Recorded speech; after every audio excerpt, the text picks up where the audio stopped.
पुण्य यांचा होईन सेवक, कोण पुण्य यांचा होईन सेवक, जिही द्वंद्वाधिक दुराविले, ऐसे वर्म मज दावी नारायण, ऐसे वर्म मज दावी नारायण, अंतरीच्या खुना प्रगटोनी, बहु अवघड आहे संत भेटी, बहु अवघड आहे संत भेटी, तरी जगजेठी करुणा केली, तुका म्हणे मग नये वृत्तीवरी, तुका म्हणे मग नये वृत्तीवरी, सुखाचे शेजारी पोडेना विठ्ठला विठ्ठला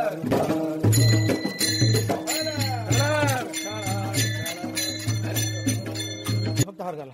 पांडुरंगा करून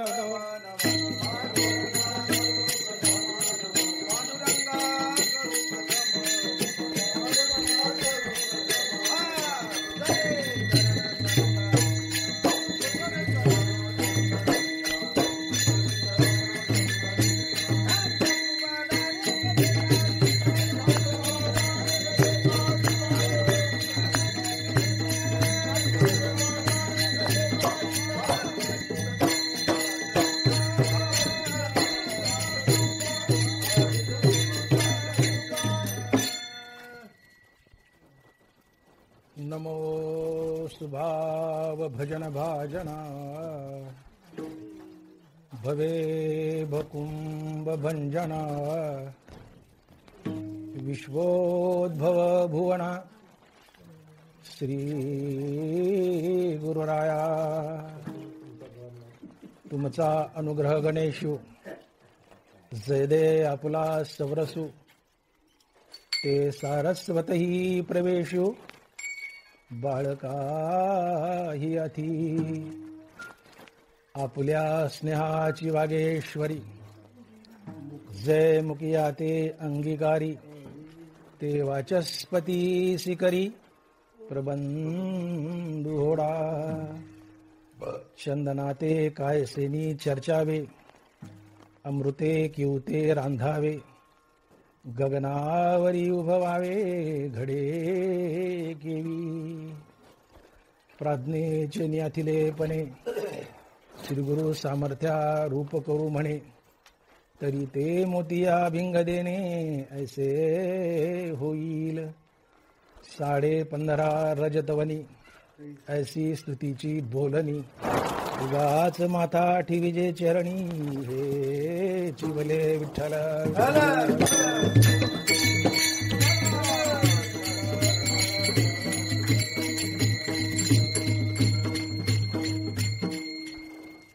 जयांचे केलिया स्मरण, सकळ विद्येचे होय अधिकरण, तेची बंधू श्रीचरण श्री गुरूंचे, ते नमस्कारो नियाता. प्रस्तुत किंटाटोपी सेवेसाठी निवडलेला अभंग जगद्गुरु श्री संत तुकाराम महाराज यांचा 4 चरणाचा आणि संत प्रकरणातील अभंग आहे. विठ्ठला विठ्ठला विठ्ठला.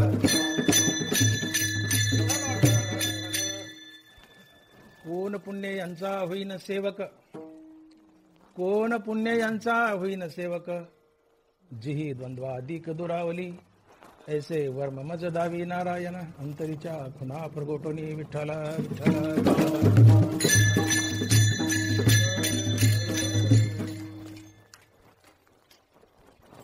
आदरणीय उषाताई महाराज यांच्या अथक प्रयत्नानं उभं राहत असलेले हे संस्थान श्री संत सुखा महाराज संस्थान, दर महिन्याला पौर्णिमेला इथं होत असलेलं कीर्तन, आणि या पौर्णिमेला ही सेवा माझ्याकडे आली आहे. विठ्ठला विठ्ठला.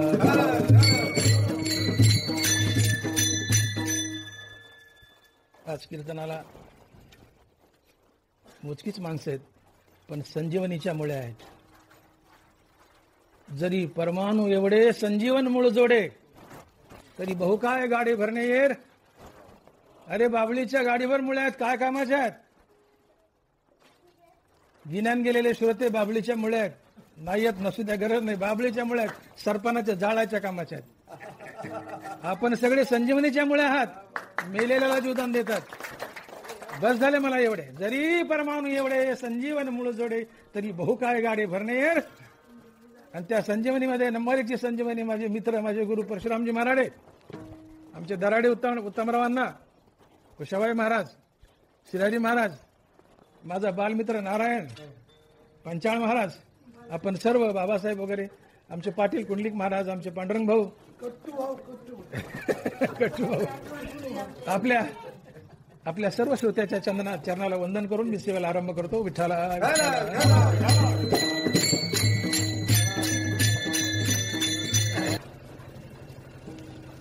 कोण पुण्य यांचा होईन सेवक, जिही द्वंद्वाधिक दुरावली. तुकोबरायांना सेवक व्हायचंय. कुणाचं? ज्यांनी द्वंद्वाधिक दुरावली आहेत, द्वंद्वाधिक जिंकली आहेत. मग द्वंद्व म्हणजे काय? तर द्वंद्व शब्दाचे 2 अर्थ होतात. द्वंद्व म्हणजे भांडण, तंटा, लढाई, झगडा, द्वंद्व युद्ध, कुस्ती, असे अनेक अर्थ होतात. पण आजच्या प्रसंगी द्वंद्व या शब्दाचा अर्थ प्रामुख्याने होतो भांडण. द्वंद्व म्हणजे भांडण. द्वंद्व म्हणजे 2 विरुद्ध जोड्या. द्वंद्व समास जो 2 शब्दांना जोडतो तो द्वंद्व समास. रागद्वेष द्वंद्व आहे. सुखदुःख द्वंद्व आहे. शीत उष्ण द्वंद्व आहे. निंदास्थिती द्वंद्व आहे. मान अपमान द्वंद्व आहे. ज्यांनी सगळी द्वंद्व जिंकली आहेत त्यांचा मला सेवक व्हायचं. का बरं असं काय पडलं की ज्यांनी द्वंद्व जिंकले त्याचा सेवक तुकोबारायला व्हावं वाटतं? संत शिरोमणी तुकोबाराय आणि ते म्हणतात मला त्याचा सेवक व्हायचा. कोणाचा? ज्यांनी द्वंद्व जिंकले त्याचा. काय पडलं या द्वंद्व जिंकण्याचा सेवक बनण्यात? या प्रश्नाचं उत्तर देण्याच्या पूर्वी एक विचार करावा लागेल की हे द्वंद्व निर्माण का होतं. मग या प्रश्नाचं उत्तर देऊ. द्वंद्व निर्माण का होतं? द्वंद्व म्हणजे भांडण. एक लक्षात घेऊन चला, द्वंद्व म्हणजे भांडण. हे भांडण आता द्वंद्व निर्माण का होतं? या द्वंद्वाचा जन्म कुठे होतो? ज्ञानोबा ज्ञानेश्वरीच्या 7व्या अध्यायात रूपक करतायत. अहंकार तनुसी वालभ पडिले. आमचं शरीर बायको आहे, अहंकार आमच्या शरीराचा नवरा आहे. अहंकार तनुसी वालभ पडिले. अहंकार हा आमचा नवरा आहे आणि आमचं शरीर अहंकाराची बायको आहे. या 2 नवरा बायकोपासून एक इच्छा नावाची मुलगी जन्माला येते. ते तर इच्छा कुमारी झाली जे तारुण्याच्या भरा आली, मग द्वेषेशी मांडली वराडीक. तया दोघाच तो जन्माला, ते तर द्वंद्व मोह झाला, तो अजयाने वाढविला अहंकारे. अहंकार आणि आमचं शरीर यापासून एक इच्छा नावाची मुलगी जन्माला येते. या इच्छेचं लग्न द्वेषासोबत होतं. इच्छा आणि द्वेष या नवरा बायकोपासून 2 मुलं जन्माला येतात. ते आहेत द्वंद्व आणि मोह. ते तर इच्छा कुमारी झाली जे तारुण्याच्या भरा आली, मग द्वेषेशी मांडली वराडीक. द्वंद्व आणि मोह हे अहंकाराचे नातू आहेत. अर्थात अहंकाराच्या पोटी इच्छा, इच्छेच्या पोटी द्वेष आणि द्वेषाच्या पोटी द्वंद्व. हे समीकरण आहे. जगतामध्ये भांडणच निर्माण का होतं? तर त्याचं प्रमुख कारण आहे इच्छा. आणि इच्छा का जन्माला येते? तर त्याचं प्रमुख कारण आहे अहंकार.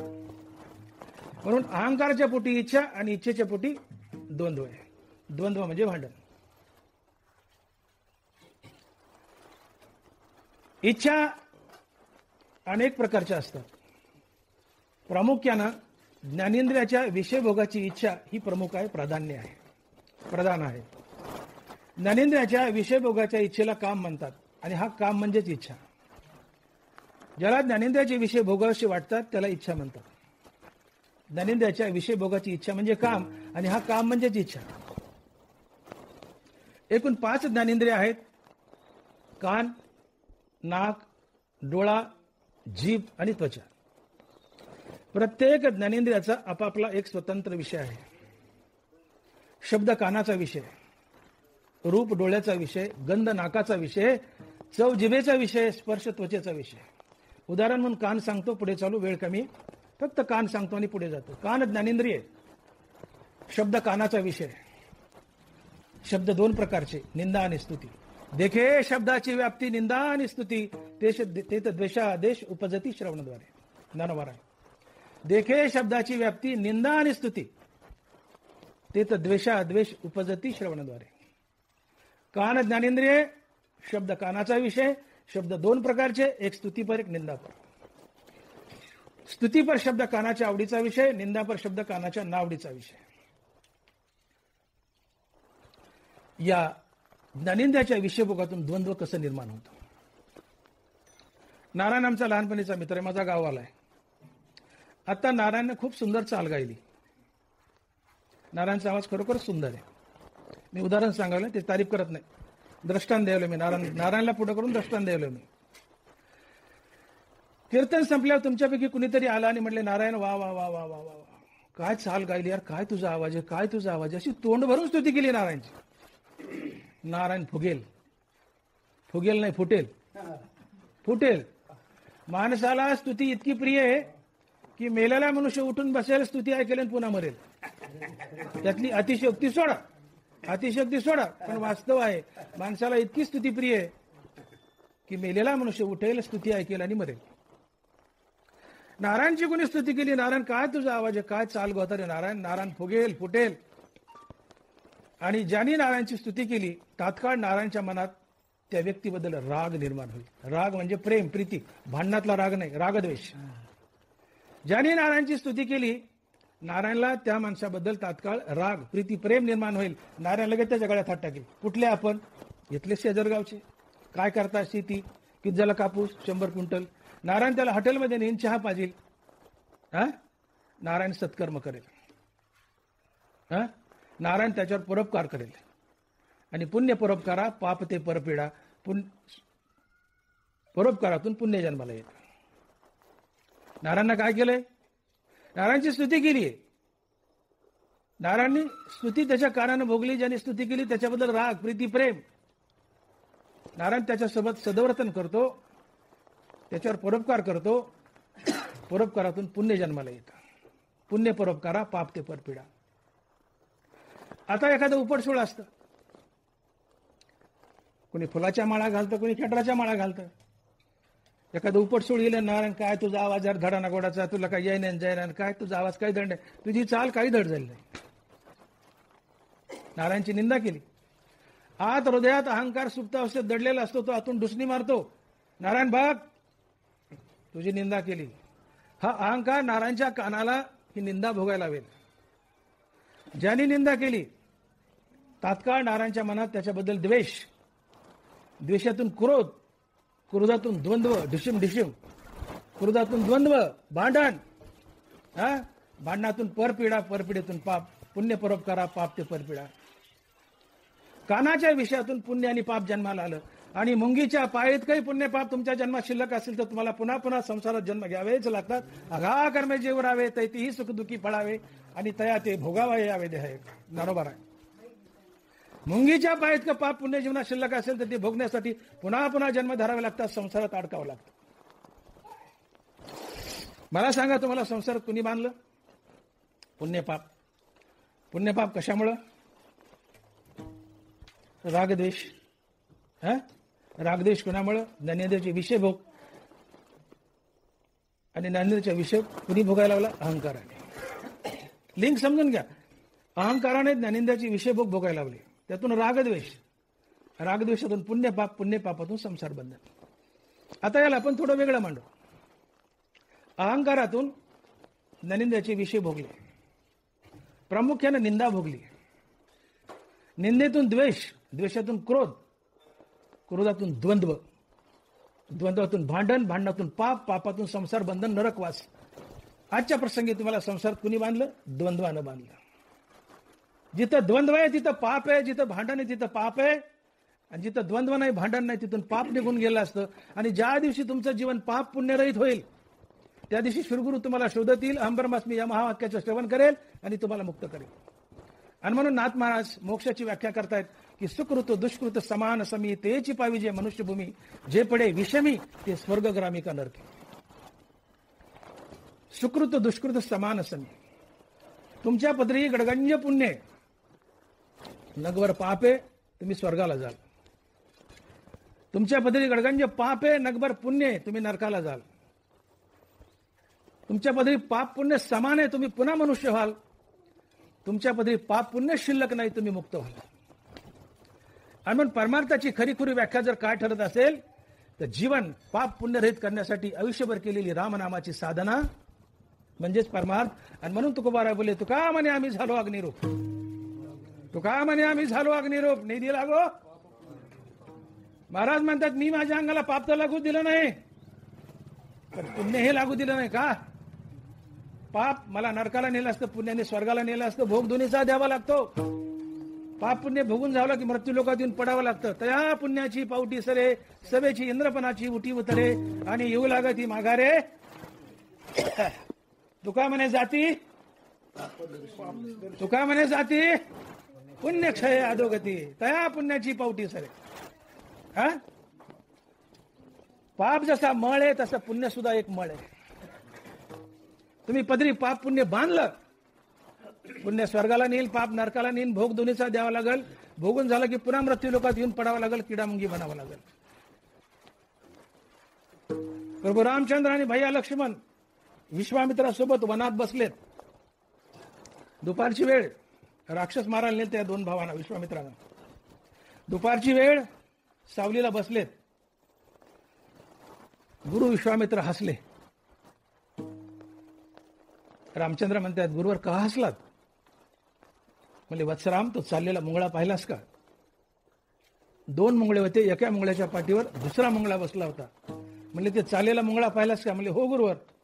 आता राम तर महाविष्णू, पण त्यांनी ठरवलं मनुष्य रूपात आलो, मनुष्यासारखं वागायचं, आपलं देव पण दाखवायचं नाही. ओळखलं, पण म्हणजे गुरुवर सांगा का हसले? म्हणजे ते चाललेले मुंगळे पाहिले का? म्हणजे हो, तो वरचा बसलेला मुंगळा म्हणजे गेल्या जन्मातला इंद्र आहे. येऊ लागती माघारे मृत्यू लोक, तया पुण्याची पावटी सरे, सवेची इंद्रपणाची उटी उतरे, आणि येऊ लागती माघारे. यावं लागतं. ज्या पुण्याच्या बळावर तुम्ही स्वर्गात गेले ते पुण्य क्षीण झालं, संपलं की तुम्हाला मृत्यू लोकातून किडामुंगी बनावं लागतं, संसार बंधनात अडकावं लागतं. स्वर्गात बसायला ऐरावत लागत होता तो इंद्र आता पुण्य संपले, पदच्युत झालाय, खाली आलाय, दुसऱ्या मुंगळ्याच्या पाठीवर बसलाय. मुंगळा का होत नाही, पण मागची खोड मरत नाही. ऐरावत म्हणून त्या मुंगळ्याच्या पाठीवर बसलाय. तो वर बसलेला मुंगळा इंद्र आहे, नारायण. वर बसलेला मुंगळा इंद्र आहे. आणि म्हणून ज्या दिवशी तुमचं जीवन पाप पुण्यरहित होईल त्या दिवशी श्रीगुरु तुम्हाला शोधत येतो. अहम ब्रह्मास्मी या महावाक्याचं श्रवण करतो आणि मुक्त करतो. आणि म्हणून तुकोबाराय बोलले की तुका म्हणे आम्ही झालो अग्निरूप. अग्नी झालो म्हणजे विस्तव झालं नाही, मी निष्पाप झालो. तुका म्हणे आम्ही झालो अग्निरूप, निधी लागो पाप पुण्य. जीवन जगताना असं जगा की आमच्यामध्ये पापही शिल्लक राहणार नाही, पुण्य शिल्लक राहणार नाही. मग तुम्ही म्हणाल आम्ही पुण्य करूच नाही का, सत्कर्म करूच नाहीत का? जरूर करा. पुण्य टोपल्यानं करा, पोत्यानं करा, पण केलेलं पुण्य भगवंताला अर्पण करा. सकाळी उठल्यापासून रात्री झोपेपर्यंत आपलं प्रत्येक कर्म कर्माभिमानाने फलेच्या टाकून कर्तव्य आणि प्रभुपूजा समजून ईश्वरा फिरतात व ईश्वरा आपण बुद्धीनं करा. निषिद्ध कर्म करू नका, घाणेरडी कर्म करू नका, पाप तुमच्याकडे येत नाही. काम्य कर्म करू नका, पुण्य तुमच्याकडे येत नाही. नित्यनैमित्तिक कर्म आवर्जून करा, पण त्याचं पुण्य देवाला अर्पण करा. जीवन पाप पुण्यरहित झालं. ननिंद्याचे विषय भोगू नका. ननिंद्याच्या विषय भोगातून पाप पुण्य निर्माण होतं. मी बोलून गेलो. नारायणची कोणी स्तुती केली आहे, नारायण फुगलाय. ज्यांनी स्तुती केली तात्काळ त्याच्याबद्दल राग, प्रीती, प्रेम, त्याच्यासोबत सद्वर्तन, सद्वर्तनातून पुण्याचा जन्म.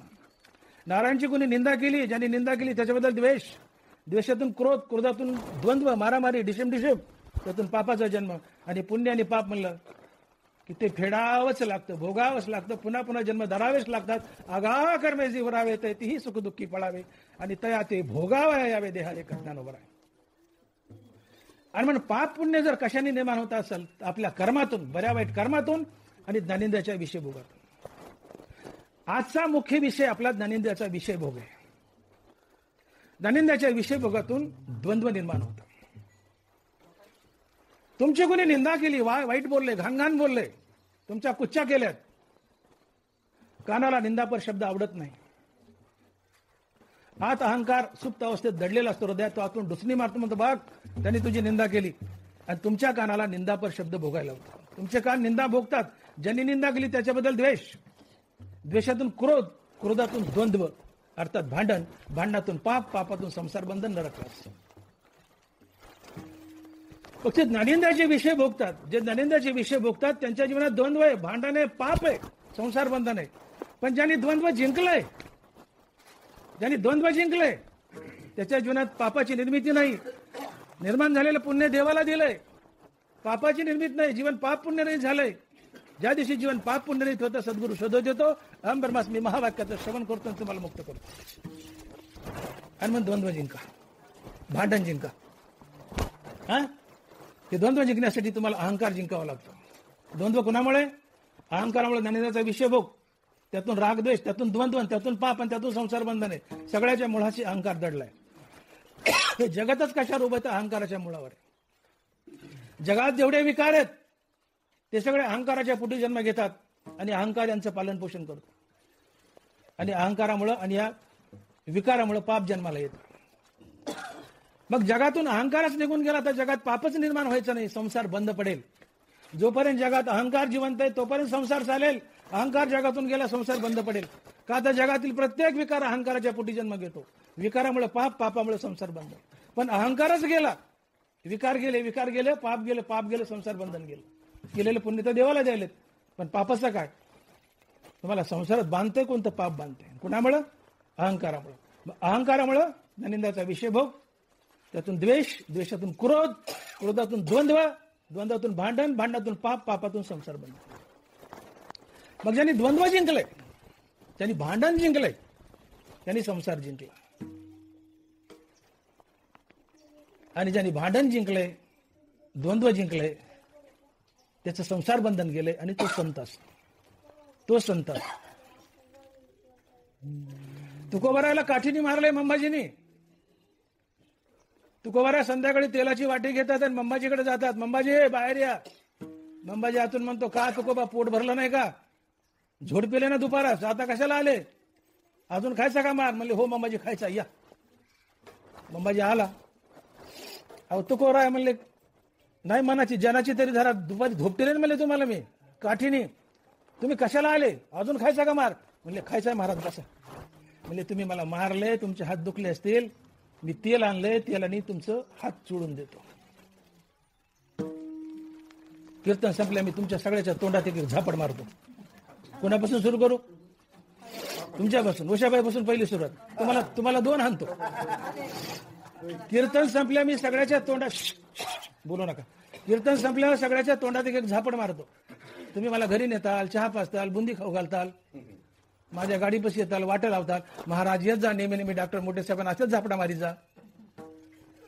आणि मला उलथं पालतं करताना तिथंच उलथं पालतं करताना का? अहंकार जिवंत आहे. अहंकाराच्या पोटी रागद्वेष, त्या द्वेषातून द्वंद्व, द्वंद्वातून भांडण, भांडणातून पाप. तुमचं द्वंद्व जिवंत आहे. कशामुळे? अहंकारामुळे. सगळ्याच्या मुळाशी अहंकार आहे. अहंकार गेला तो का म्हणे येईल पुढे ते. अहंकार गेला तो का म्हणे देव झाला. हा, आणि म्हणून तुकोबाराला मंबाजीने काठीने मारले तरी तुकोबारा त्याला पलटून मारत नाही, उलट त्याचे हात सोडायला जातात. का? अहंकार मेलाय. ज्याचा अहंकार मेला त्याचे ज्ञानेंद्रियाचे विषयभोग जातात, त्याचा द्वेष जातो, त्याचं द्वंद्व जातं, त्याचं पाप जातं. तो संत असतो. द्वंद्व शब्दाचा अजून एक अर्थ होतो, आपण पाहिला. रागद्वेष म्हणजे द्वंद्व, सुखदुःख म्हणजे द्वंद्व, निंदास्तुती म्हणजे द्वंद्व, मान अपमान म्हणजे द्वंद्व. एक वेळेस अपमान पचवणं सोपं आहे, पण मान पचवणं फार अवघड आहे. तुम्हाला कोणी 4 शिव्या दिल्या, वाटण चाललं, तुम्ही म्हणताल जाऊ दे आपलं लहान बापाचं व्हा, देऊ दिलं तर शिवाय बोलू बोलला तर रोजचं व्यवहारातलं आपलं काय पाटील. त्या दिवशी मला तुम्ही 2-4 शिव्या हाणल्या फोनवर, मी आलो भांडायला, हाणल्या शिव्या सांगू का कोणत्या कोणत्या हाणल्या? नको सांगा, राहिलं. पण शिव्या दिल्या हे तर ध्यानात आहे ना. मग 3ऱ्या दिवशी फोन आला, मी उचलला नाही, मला अजून 4 शिव्या दिली. पाटील आमचा मित्र आहे, आमचा भाऊ आहे, विनोदाने बोलावलंय, अजून 4 शिव्या दिल्या तर मला राग यायचा नाही. तुम्हाला कोणी वाईट बोललंय, तुमचा अपमान केलाय, तुम्ही एक वेळेस अपमान सहज पचवाल, पण तुमचा कोणी मान केला तर मान पचवणं फार अवघड आहे. मानाने गर्व ताटा, अहंकार पुष्ट होतो आणि अहंकार तुम्हाला नरकाला घालतो. तुका म्हणे नरकी घाली अभिमान, तुका म्हणे नरकी घाली अभिमान जरी होय ज्ञान गर्व ताठा. तुम्हाला कोणी नावाजलंय, मान दिलंय, लय चांगला कीर्तनकार आहेस, लय मोठा टाळकरी आहेस, लय पखवाजे आहे, लय सुंदर गातो, तुम्ही फुगाल. तुका म्हणे मान वमना समान मानणे, एकांती राहणे विठो सवे. तुकोबाराय बोलतात, तुका म्हणे मान वमना समान मानणे, एकांती राहणे विठोसाठी. मानाला उलटीसारखं तुच्छ समजा. माझ तोची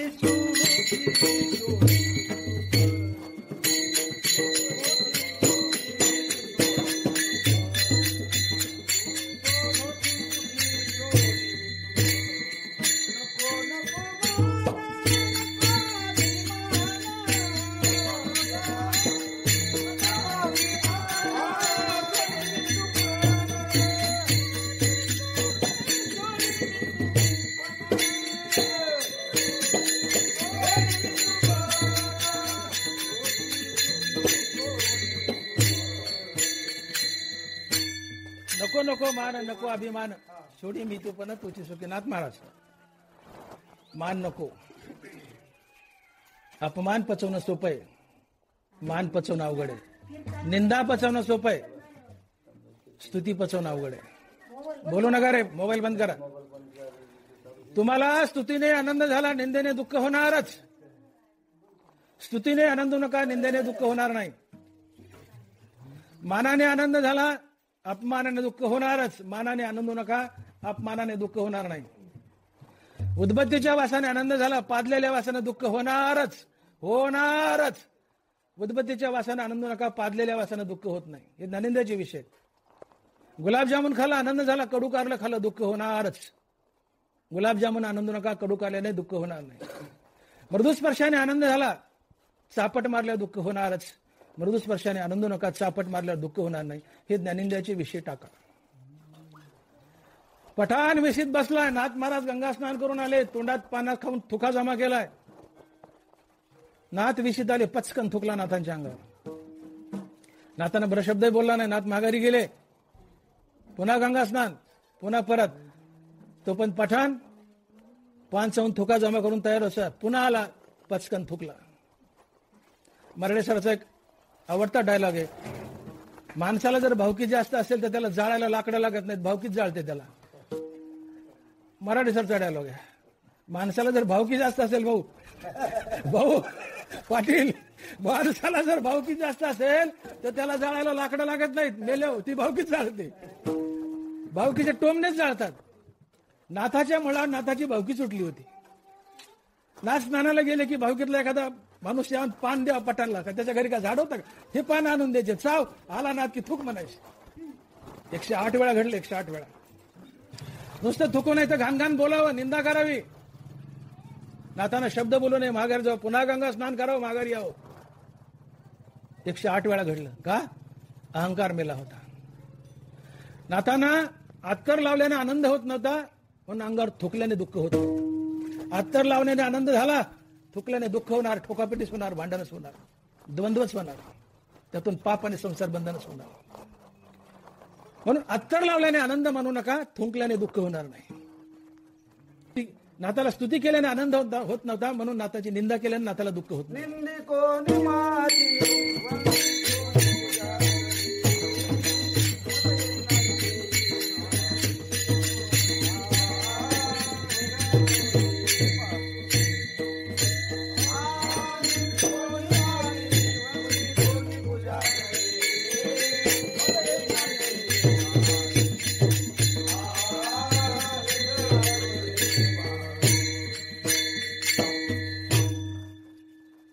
नाथ जागीरदार होते. पंक्ती बसल्या तर चरवीने तूप वाढायचे, चरवीने, बुटकुल्याने नाही. चरविली तूप वाढणारे नाथ आणि चरविनी तूप पिणारे नाथ, काय ताकद असेल. पठाण एका ठोक्यात आडवा केला असता, एका ठोक्यात, दुसरा ठोकाच लागला नसता. आपल्या अंगावर थुकू द्यावर कोणी. कीर्तन संपल्या माझ्या अंगावर तो का उलथा पालताच करेल मी का मी नात नाहीये ना मी नात नाहीये मी संत नाही संत वाङ्मयाचा प्रचारक आहे हा नाथाच्या अंगावर थुंकतोय निंदा करतोय नाथाला क्रोध येत नाही का नाथ द्वंद्व करत नाहीत नाथ भांडण करत नाहीत का अहंकार मेलाय अहंकार मेल्यामध्ये ज्ञानेंद्रियाचे विषयभोग गेले रागद्वेष गेले द्वेष गेला क्रोध गेला द्वंद्व गेलं म्हणजे भांडण गेलं पाप गेलं संसार बंधन गेलं तुम्ही मुक्त झाले हा सफल परमार्थ असतो यवनांगावरी तुंकला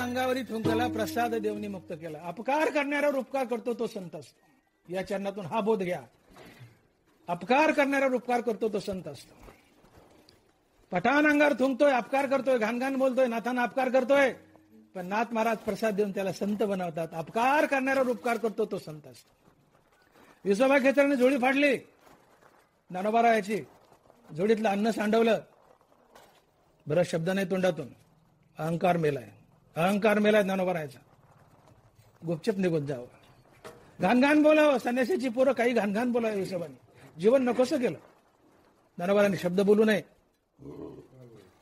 पण ज्या दिवशी मुक्ताबाईच्या पाठीवर मांडे भासताना हा विसोबा खेचर चोरून पाहतो झाक गेली झाक आला आणि पायावर लोळला ज्ञानोबाराय मला माफ करा ज्ञानोबाराने लाथा घालून हाकलला नाहीये उराशी लावला कवटाळला त्याच्या मस्तकावर हात ठेवला त्याला एवढा मोठा संत केला तो पुढे नामदेव महाराजाचा गुरु झाला अपकार करणारा उपकार करतो तो संत असतो हे का घडलं या तीन महापुरुषाच्या जीवनात ज्ञानोबाराय तुकोबाराय नाथ महाराजांच्या जीवनात का घडलं समाज अपकार करतोय तरी ते उपकारच करतायत एकच कारण अहंकार मेलाय का सगळ्या पापाच्या मुळाशी अहंकार आहे सगळ्या द्वंद्वाच्या भांडणाच्या मुळाशी अहंकार आहे द्वंद्वानी भांडणच अहंकारामुळे आणि या महासंतांनी अखंड रामनामानं अहंकार मारलाय राम म्हणता काम क्रोधाचे धन होय अभिमान देशदोडी कानोबाराय रामनामानं अहंकार मारतो ज्ञानेंद्रियाचे विषय भोगे पळून जातात अर्थात काम क्रोध पळून जातात मग जोपर्यंत अहंकार जिवंत आहे तोपर्यंत ज्ञानेंद्रियाची विषय भोग तोपर्यंत द्वेष तोपर्यंत क्रोध तोपर्यंत द्वंद्व आणि भांडण तोपर्यंत पाप आणि तोपर्यंत संसार बंधन म्हणून तुम्हाला संसारामध्ये भांडण जिंकवायचंय तुम्हाला संत व्हायचंय मुक्त व्हायचंय तुम्हाला भांडण जिंकावंच लागेल द्वंद्व जिंकावंच लागेल अन्यथा किती कीर्तन ऐका आणि किती प्रवचन ऐका तुम्ही मुक्त होणार नाहीत कारण कुणी शिवी दिली तुमच्या कानाला झोंबली अहंकार ढुसणी मारतो चल बाग तुला शिवी दिली तात्काळ त्याच्याबद्दल द्वेष द्वेषातून क्रोध क्रोधातून द्वंद्व त्यातून भांडण हाणामारीन पाप पाप म्हणलं की संसार बंद तुम्ही अडकले पण ज्यांनी द्वंद्व जिंकलंय का जिंकलंय त्यांनी अहंकार जिंकलाय अखंड रामनामानं अहंकार जिंकलाय ज्याचा अहंकार मेलाय त्याचे रागद्वेष अर्थात ज्ञानेंद्रियाचे विषय भोग गेले रागद्वेष गेले द्वेष गेला क्रोध गेला द्वंद्व गेलं भांडण गेलं पाप पुण्य गेलं तो मुक्त झाला ज्या दिवशी जीवन पाप पुण्य रहित होईल त्या दिवशी श्री गुरु शोधत येतो तुम्हाला मुक्त करतो जीवन पाप पुण्य रहित करा जीवनात मुंगीच्या पायात का पाप पुण्य शिल्लक असेल तर पुन्हा संसार बंधनात अडकावंच लागेल तुम्ही पोत्यानं पुण्य करा पण ते भगवंताला अर्पण करा आणि पाप करू नका भगवंत तुमचं पुण्य घेतो पाप घेत नाही केलेलं पुण्य भगवंताला अर्पण करा तो पुण्य घेतो पाप करू नका जीवन पाप पुण्य रहित होतं तुम्ही मुक्त होता आणि मग तुकोबारा इच्छित आहे कोण पुण्य त्यांचा होईन सेवक जी द्वंद्वाधिक दुरावली तुकोबारा देवाकडे भागतायत करुणा करतायत देवा नारायणा सांग ज्यांनी द्वंद्व जिंकले ते संत असतात आणि या संतांचा मला सेवक व्हायचंय. पण देवा, किती पुण्य केलं आणि कोणतं पुण्य केलं म्हणजे मी या संतांचा सेवक होईल? हे अभंगाच्या म्हणा. कोण पुण्य त्यांचा होईन सेवा, कोण पुण्य त्यांचा होईन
पुण्य यांचा होईन सेवक, जिही द्वंद्वाधिक दुरावली. विठ्ठला विठ्ठला.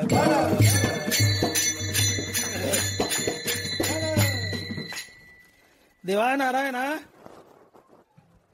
ज्यांनी द्वंद्व जिंकले अर्थात भांडण जिंकले ती फक्त संत असतात आणि या संतांचा मला सेवक व्हायचे. आणि संताची भेटी आणि संताचा सेवक होण्यासाठी पदरी पुण्याही असावं लागते. तिळ तिळ पुण्य साचा पडे, तरी ते बहुता जन्मी जोडे. वाचेशी नाम तुझे आतुडे, समागम घडे संतांचा. देवा नारायणा, मला संतांची भेटी हवे, संतांचा सेवक व्हायचंय. पण संतांची भेट आणि सेवा तेव्हाच लाभते ज्यावेळेस पदरी पुण्य आहे. पाप्या माणसाला संत भेटत नाही. जैसा पापियांच्या ठाई मोक्ष न वसे. पापी माणसाजवळ मोक्ष, संत, भगवंत चुकून येत नाही. मोक्ष, संत, भगवंत येतात ती पुण्यवानापाशी. संतांच्या भेटीसाठी पदरी पुण्य लागतं. पण प्रश्न हा आहे देवा की संतांच्या भेटीसाठी पुण्य लागतं, पण किती लागतं? क्विंटलात का टनात? याचा आकडा आणि याचं गणित शास्त्रात कुठंच नाही देवा. हे तुकोबराय बोलतायत. किती पुण्य केलं म्हणजे संत भेटेल? किलोत, क्विंटलात, टनात? याचा कुठेही आकडा नाहीये. म्हणून कोण या शब्दाचे दोन अर्थ होतात. कोण पुण्य म्हणजे किती पुण्य आणि कोणतं पुण्य. पापाचे जसे प्रकार आहेत तसे पुण्याचे प्रकार आहेत. कोणतं पुण्य, कोण पुण्याचे दोन अर्थ. किती पुण्य आणि कोणतं पुण्य. कोणतं पुण्य केल्याने संत मला भेटले. पापाचे प्रकार आहेत महापाप, पाप, उपपाप. ब्रह्महत्या, सुरापान, स्ते, गुरुवांगनागमन, कुणाचा खून करणं महापाप. सोनं चोरणं महापाप. दारू पिणं महापाप. गुरुची पत्नी भोगणं महापाप. या चारीला मदत करणं, तुम लढो हम कपडे सांभाळते, या चारीला मदत करणं पाचवं महापाप. महापाप, पाप, उपपाप. पाप, कीर्तनातून चपलाच हाणल्या, नवी चप्पल बघितली हाणली, पाप. कुणाच्या गंजीच पेटून दिल्या, उपपाप. कुणाला थापडता केलं, उपपाप. पापाचं वर्गीकरण आहे, तसं पुण्याचंही वर्गीकरण आहे. स्वर्गा पुण्यात्मक पापे येईजे, नरका पापात्मक पापे जाईजे, जेने माते पाविजे ते हे शुद्ध पुण्य. पुण्याचेही प्रकार आहेत. स्वर्गा पुण्यात्मक पापा येजे. काय प्रकार आहेत पापाचे? पुण्यात्मक पाप आणि पापात्मक पाप नाही घ्यायचं, कारण ते पुण्यात येत नाही. पापात्मक पाप वेगळंच. पुण्याचे प्रकार पुण्यात्मक पाप आणि शुद्ध पुण्य, ही पुण्याची दोन प्रकार आहेत. आज मी कीर्तन करतोय. कीर्तन हा यज्ञ आहे. नाम जप यज्ञ. बांधू न सके नाम परब्रह्म वेदार्थी. मी कीर्तन करतोय, पांडुरंगाच्या नावानं कीर्तन करतोय. माझी वासना ही असावी की या पुण्यानं मला पांडुरंग भेटावा, ना की मला 10,000चं पाकिट भेटावं. उषाताईने दिलं तर घेईल मी, पण हसत तरी जा, नुसतं नका देऊ. त्याला पैसे लागत आहेत का? फुकट म्हणायचं, दिले म्हणायचं. आज मी कीर्तन करतोय, माझी वासना असावी मला पांडुरंग भेटावा या पुण्याने. पण या पुण्याने जर मला पैसा भेटावा किंवा स्वर्ग भेटावं ही कामना केली तर धनवार याला पुण्यात्मक पाप म्हणतात. शतकर्ते यजिजे माते आणि इप्सिताती स्वर्ग सुखाते. आता पुण्य की ही निवृत्ती पापाची नव्हे. 100 यज्ञ करायचे, देवाच्या नावानं करायचे, त्यातून पुण्य निर्माण होतं. त्या पुण्याने पांडुरंगाची कामना करायची नाही, स्वर्गाची कामना करायची. धनवारा म्हणतात हे पुण्यात्मक पाप आहे. पापच आहे, पण गोंडच शब्द दिलाय माग. पुण्यात्मक पाप आहे. स्वर्गा पुण्यात्मक पापा जायचे. शतकर्ते यजिजे माते आणि इप्सिताती स्वर्ग सुखाते. आता पुण्य की निवृत्ती पापाची नव्हे. आता मी बोलतो. कीर्तने प्रवचने यजिजे माते. कीर्तने प्रवचने यजिजे माते आणि इप्सिताती 10,000 रुपये येते. आता हे पुण्य की निवृत्ती पापाची नव्हे. पंचाळ महाराज, पुण्य की निवृत्ती पाप आहे, पण गोंडस शब्द लावलाय पुण्यात्मक पाप. आलं लक्षात? तुम्ही देवाच्या नावानं कीर्तन केलं, देवाच्या नावाने यज्ञ केला, देवाची प्राप्तीची कामना करा. ते सोडून पैशाची किंवा स्वर्गाची कामना केली ती सरळ सरळ हे पाप आहे. कीर्तन केलं, पैशाची कामना केली, हे सरळ सरळ पाप आहे. कीर्तन केलं, मी पैशाची कामना केली, सरळ सरळ पाप आहे. कीर्तन करून देवाची कामना केली तर ते पुण्य आहे. जया माझी नारायण ते हे शुद्ध पुण्य. धनोबा म्हणतात त्याची जीभ झडल, त्याची जीभ झडल. कुणाची?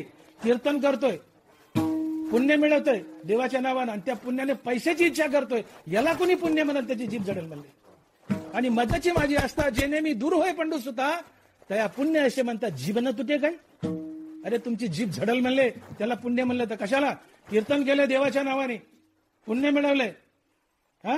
आणि या पुण्याने देव मागायच्या जी स्वर्ग किंवा पैसा मागितलाय, याला जर पुण्य म्हणाल तर तुमची जीभ झडल म्हणले. जीभ न तुटे काय? आणि मग जया माझी नारायण ते हे शुद्ध पुण्य. नारायणाचं नाम घेतलंय ते नारायणाच्या प्राप्तीसाठीच असावं ते शुद्ध पुण्य आहे. आणि तुकोबाराला हे पुण्य हवंय. कोण पुण्य यांचा होई नसेल. कोणत्या पुण्याने नारायणा मला संत भेटतील? तर त्या पुण्याने संत भेटतील की जे नाम, जे पुण्य भगवत प्राप्तीच्या कामनेनं केलंय त्यांनी तुम्हाला संत भेटतील. जे नाम, जे पुण्य संसारिक वस्तूच्या पैशाच्या प्राप्तीने केलंय त्यांनी संत भेटणार नाहीत. त्याला पुण्यच म्हणत नाहीत म्हणले. त्याला पुण्य कुणी म्हणले त्याची जीभ झडेल म्हणले. कोण पुण्य कोणा गाठे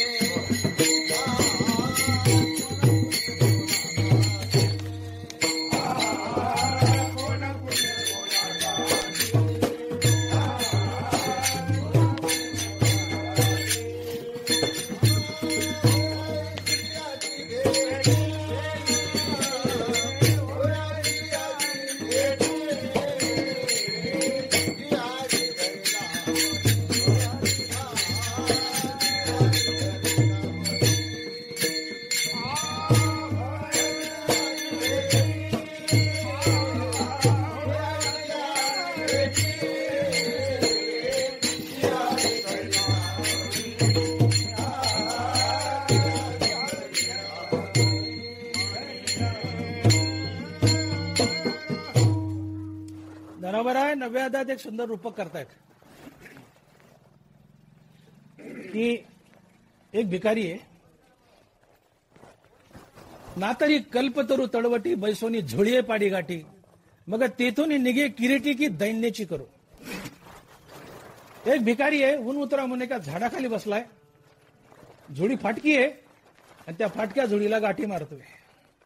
का तर भीक मागायला जायचे, पण ज्या झाडाखाली बसलाय ते झाड आहे कल्पतरूचं. ना तरी कल्पतरू तळवटी बैसोनी झोळीये पाडी गाठी, तेथून निघे किरीटी की दैन्याची करो. भिकारी ऊन उतरायसाठी बसलाय झाडाखाली, झोळी फाटकी आहे, गाठी मारल्या, भीक मागायला पुन्हा निघायचं ऊन उतरल्यावर. पण बसलाय तो कल्पतरू आहे, ज्याच्या खाली बसलाय तो कल्पतरू आहे. भिकाऱ्याला कल्पतरू कळाला नाही म्हणून भीक मागायला निघाला, पुन्हा गरिबीच्या दारिद्र्यात अडकला. का? कल्पतरू कळाला नाही, भीक मागायला निघाला, गरिबीच्या दारिद्र्यात अडकला. कीर्तन प्रवचन करून, नामस्मरण करून जे पुण्य मिळतं ते कल्पतरू आहे. नानबरा बोलतात ते कल्पतरू आहे. मी कीर्तन करतो, यातून जे पुण्य मिळतंय हा कल्पतरू आहे. या कल्पतरूला तुम्ही पांडुरंग मागा, 10,000 रुपये नाही. पण आम्ही पांडुरंग सोडून 10,000 मागतो. नरवरा म्हणतात तो भिकारी जसा गरिबीच्या दारिद्र्यात अडकला, तसं तुम्ही जन्म मरणाच्या दारिद्र्यात अडकता आणि आपलं पतन करून घेता. ना तरी कल्पतरू तळवटी बैसोनी झोळीये पाडी गाठी, तेथून निघे किरीटी की मग दैन्याची करू. विठ्ठला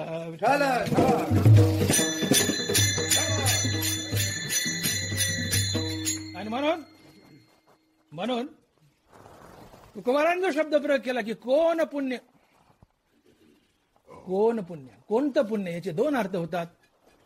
एक, किती पुण्य करू नारायणा म्हणजे मला संत भेटेल, आणि दुसरा अर्थ होतो कोणतं पुण्य करू नारायणा मला म्हणजे संताची भेट होईल.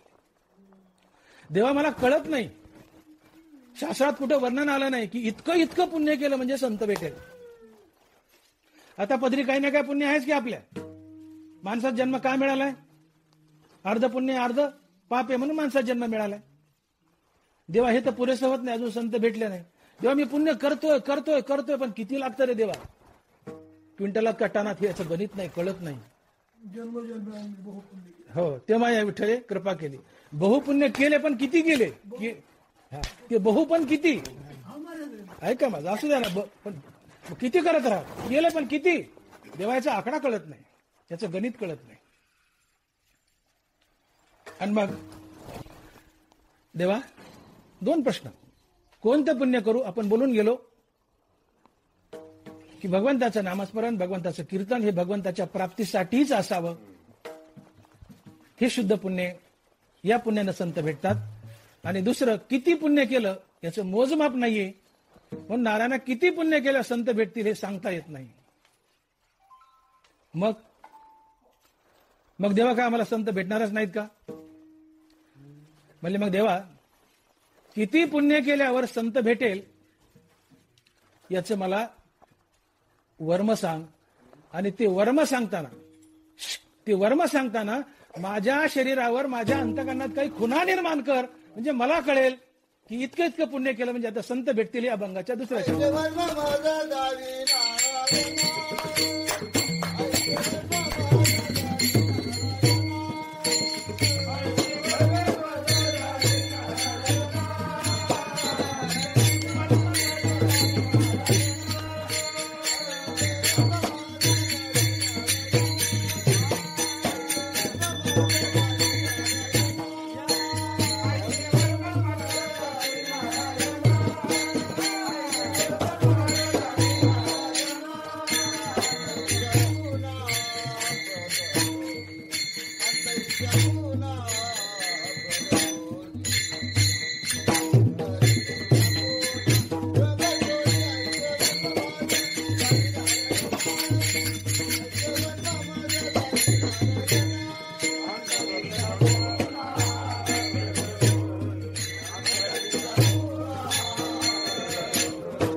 ऐसे वर्म मज दावी नारायण, ऐसे वर्म मज दावी नारायण, अंतरीच्या खुना प्रगटोनी विठ्ठल.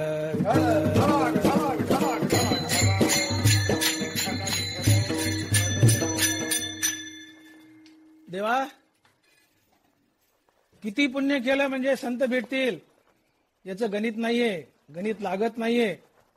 मग या पुण्याचं वर्म मला सांग. वर्म या शब्दाचा अर्थ होतो गुपित, रहस्य. रहस्य. देवा हे पुण्य किती करावं, क्विंटलात का टनात, हे कुठंच नमूद केलेलं नाही. मग किती किती पुण्य करू मग संत मला भेटतील? अनंत पुण्य कोट्यानं कोटी. आपण ते किती किती कोटी आहेत जगात, त्याचं गणित नाहीये. मूळ लक्षात घ्या तुम्ही. जन्मजन्मी आम्ही बहुपुण्य केले बोलले, आता तुम्ही कोट्यानं कोटी म्हणता, पण किती जगात का एकच कोटी का? असं लिहिलं का की 25 कोटी पुण्य केलं म्हणजे संत भेटतील, 35 कोटी पुण्य केलं म्हणजे संत भेटतील? देवा याचं गणित नाहीये, कुठं शास्त्रात कुठंच नाहीये. किती पुण्य केलं संत भेटतील याचा आकडाच नाहीये. हो, अनंत पुण्य वाहू गोविंदा.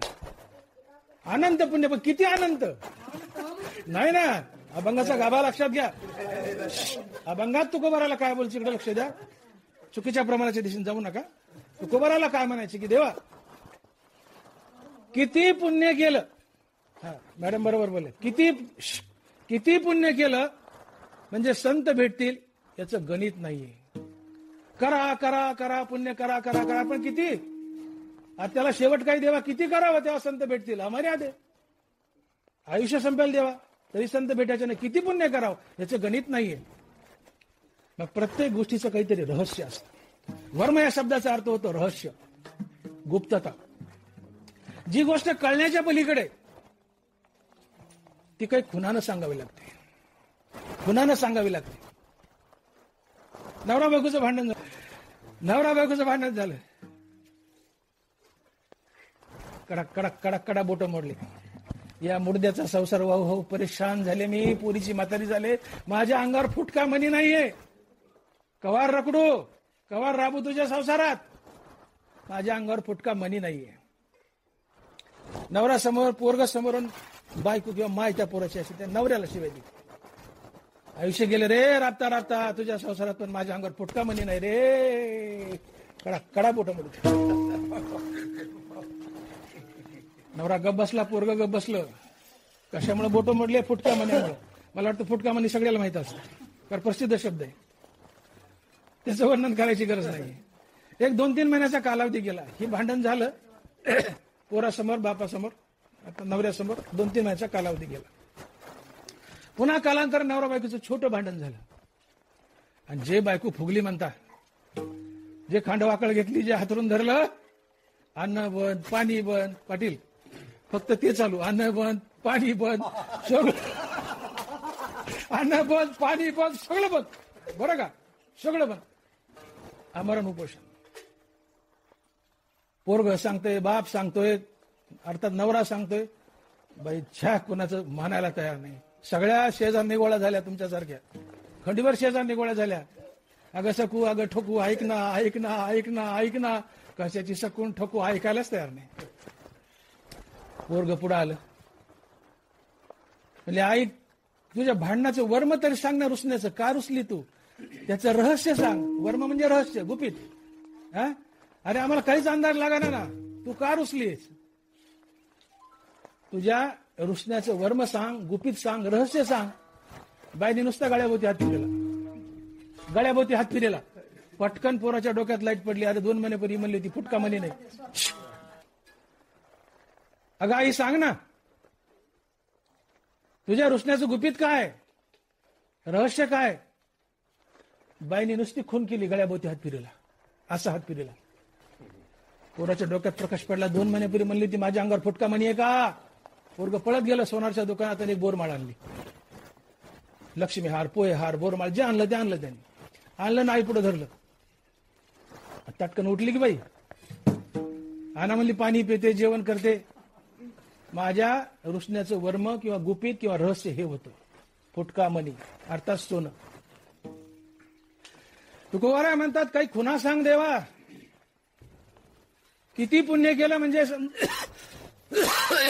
किती पुण्य केलं म्हणजे संत भेटतील, याचा अंदाज लागत नाही, याचं वर्म कळत नाही, गुपित कळत नाही, रहस्य कळत नाही.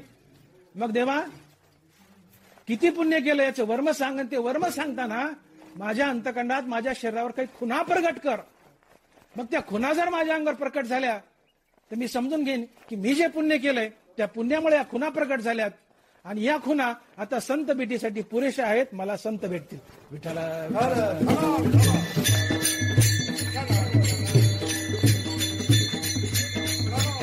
आणि म्हणून ज्ञानाबाई बोलतात तैसे हृदयीचे निज्ञाने जी दिही उमटती चिन्हे ते सांगो आता अवधाने चांगे ऐक.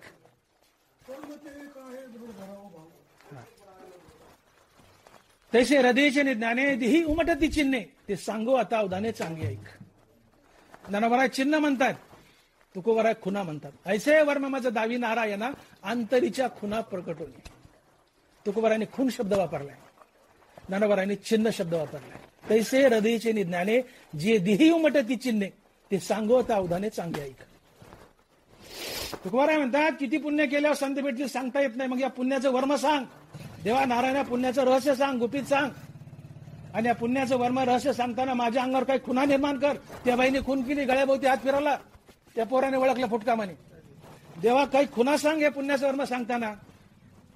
तर तुकोबाराय ज्ञानोबराय या पुण्याचं वर्म सांगतात आणि ज्ञानोबराय लिहित आहे की तैसे हृदयीचे निज्ञाने जे दिही उमटती चिन्हे ते सांगो आता अवधाने चांगे ऐक. या ओळीच्या पुढं ज्ञानोबराय ज्ञानी पुरुषाची 18 लक्षणं सांगतात आणि ती चिन्ह ज्याच्या अंगावर उमटली आहेत त्याला संत भेट. ज्ञानाची लक्षणं, दैवी संपत्तीचे 26 गुण हे मुक्तीच्या आधी लागतात आणि मुक्तीनंतरही लागतात. ज्ञानी पुरुषाची लक्षणं फक्त आत्मज्ञान झाल्यावरच असतात असं नाहीये. अमानित्वम दंभित्वम हिंसा शांतिराव जमा आशारूपासून शौस्थैर्य महात्मा विनिग्रह या श्लोकावर बोलताना ज्ञानोबाने ज्ञानी पुरुषाची 18 लक्षणं सांगितली आहेत. ही ज्ञानी पुरुषाच्या जीवनात तर पाहिजेतच, पण ज्ञान होण्याच्या आधी पाहिजेत. कारण देवात मिसळायचं तर देवहून देवात मिसळता येतं, पाण्यात मिसळायचं पाणी होऊन मिसळता येतं. पाण्यात मिसळायचे तेल होऊन शरण गेले वर तरंगाल का तर तेल पाण्यापेक्षा हलकं आहे. गुरुजींनी प्रश्न विचारला, पोरा हो तेल पाण्यापेक्षा हलकं आहे, तेल पाण्यावर तरंगतं, मग तेलापेक्षा हलकं काय? पोरं म्हणले भजे. पोरं म्हणले भजे का तर भजे तेलावर तरंगतात. विनोदाचा भाग सोडा, अण्णा म्हणायचे, मराठे सर अण्णा म्हणायचे, विनोदाचा भाग सोडा. विनोदाचा भाग सोडा. पाण्याला शरण जायचंय, पाणी होऊन जा. मिसळतात पाण्यात. तेल होऊन शरण गेलात पाण्याला मिसळता यायचं नाही. देवाला शरण जायचंय, देव होऊन शरण जा, देवात मिसळता येईल. आणि माझं ही शरण रेकीचे आणि जीवितवेची अशी जे धिग्ग या बोली नल जे प्रज्ञा केवी.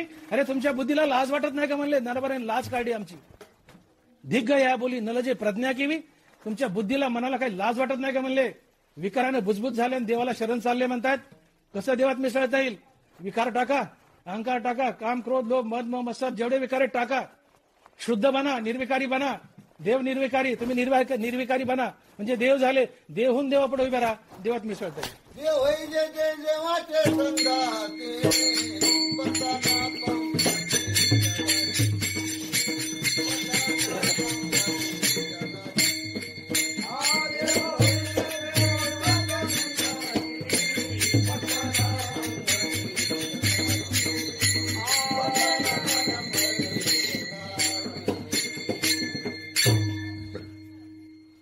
तुम्हाला देव बनायचंय ना, आधी तुम्हाला देव बनावं लागेल. आधी होता संत संग, तुका झालाच आहे पांडुरंग. मूळ स्वभाव जाईना त्याचे भजन का. तुका काय झाला आधी? तुका झालासे पांडुरंग. तुकोबर आधी पांडुरंग झाले मग पांडुरंगात मिसळले. जो देवहून देवाचं नाव घेतो तो संत असतो. देवहून देवाचं नाव घेतो तो संत असतो. ज्ञान घडून गोविंद गातो तो संत असतो. आधी होता संत संग, तुका झालासे पांडुरंग. तुका आधी पांडुरंग झाला मग पांडुरंगात मिसळला. देवात मिसळायचं, देव बनून जा, देवात मिसळता येईल. पाण्यात मिसळायचं, पाणी बनून जा, मिसळता येईल. तेल बनून गेलं तर नाही मिसळता येईल. आणि म्हणून ज्ञानीपुरुषाची जी लक्षणं आहेत ती साधकामध्ये यावी लागतात. ज्ञानात तर पाहिजेतच, पण साधकातही यावी लागतात. म्हणजे साधक देव झाला आणि साधक देवहून देवापुढे उभे राहिला आणि नुसता सद्गुरू येतो आणि वकिली करतो, देवा हे तुझ्या तोडीचे आता तुझ्यात मिसळून घे. तुम्ही तुमच्या बळावर देव बनलेले असतात, फक्त वचला लागतो सद्गुरूचा. अन्यथा सद्गुरू काही करत नाही, फक्त सांगतो प्रमाणपत्र. परीक्षक काय करतो? पेपर तपासतो, विद्यापीठाला सांगतो की याला 80% मार्क पडतात. 80% पडत असतात, पण तरी विद्यापीठ मान्य करत नाही. का? वशिला कोणाचा? मास्तरचा. पेपर तपासून पेपरवर 80 मार्क दिले, तेव्हा विद्यापीठ डिग्री देतं. 80चा मार्क मे देतो. पेपर तुमचा आहे, तुमच्या बळावर 80% मार्क आहेत. साधना तुमची, तुमच्या बळावर साधनेवर तुम्ही देव झालेत. पण सद्गुरू लागतो की देवा हा साधक देव बनलाय, याला तुझ्यात मिसळून घे. आणि म्हणून ज्ञानीपुरुषाची लक्षणं सांगताना ज्ञानोबांनी 18 लक्षणं सांगितली ती ज्ञानामध्ये असतात आणि साधकातही असतात. तुम्हाला ही 18 लक्षणे प्राप्त करून घ्यावीच लागतात. दैवी संपत्तीचे 26 गुण प्राप्त करून घ्यावीच लागतात. आणि मग दैवी संपत्तीचे 26 गुण आणि ज्ञानाची 18 लक्षणं साधकाच्या जीवनात आली तर हे गुण तुम्हाला देव बनवतात, संत बनवतात. आणि संत पण टिकण्यासाठी हे गुण लागतात, म्हणून आधी लागतात, नंतरही लागतात. आणि म्हणून या खुणा आहेत. जेव्हा किती पुण्य करू मला कळत नाही, या पुण्याचं वर्म सांग. आणि या पुण्याचं वर्म सांगताना माझ्या अंगावर काही खुणा उमटव, काही चिन्ह उमटव. तर ज्ञानोबांनी 18 खुणा सांगितल्यात ज्ञानाच्या लक्षणात. दैवी संपत्तीच्या लक्षणात 26 सांगितल्यात. अशा मिळून झाल्या 44. आणि तुकोबारांनी गाथेमध्ये 12 सांगितले. अर्थ कामा करणारी सीता,